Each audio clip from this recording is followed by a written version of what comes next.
মগজ ভরা গোবর তোদের হচ্ছে ঘুঁটে শুকিয়ে, যায় কি দেওয়া কোনো কথা তার ভেতরে ঢুকিয়ে। নমস্কার, আমি একটি সুকুমার রায়ের কবিতা পাঠ করে শোনাচ্ছি। কবিতার নাম বুঝিয়ে বলা।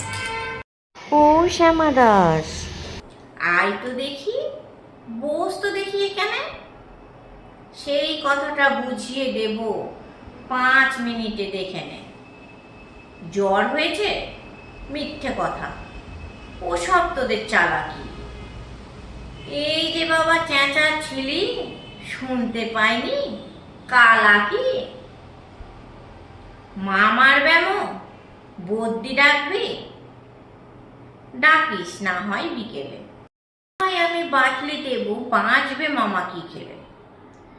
আজকে তোকে সেই কথাটা বোঝাবো, না বুঝবি তো মগজে তোর গজাল মেলে গজাবো। কোন কথাটা তাও ভুলেছিস? ছেড়ে দিছিস হাওয়াতে। কি বলেছিলেন পরশু রাতে বিষ্টু বোসের দাওয়াতে? ভুলিসনি তো, বেশ করেছিস, আবার শুনলে খেতি কি। বড় যে তুই পালিয়ে বেড়াস, মারাস নে যে এদিকি।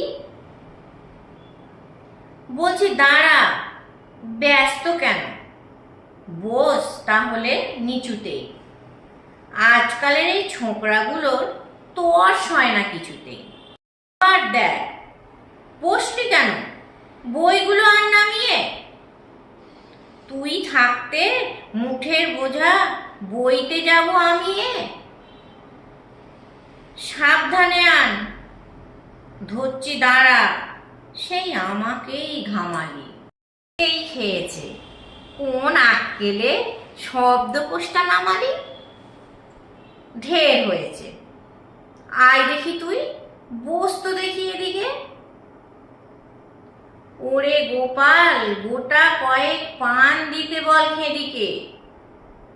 বলছিলাম কি, বস্তুপিণ্ড সূক্ষ্ম হতে স্থূলতে হঠাৎ কিনা লাগছে ঠেলা পঞ্চভূতের মূলেতে।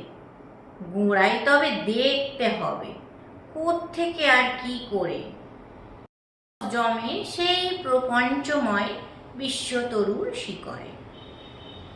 অর্থাৎ কিনা এই মনে কর রোদ পড়েছে ঘাসেতে, এই মনে কর চাঁদের আলো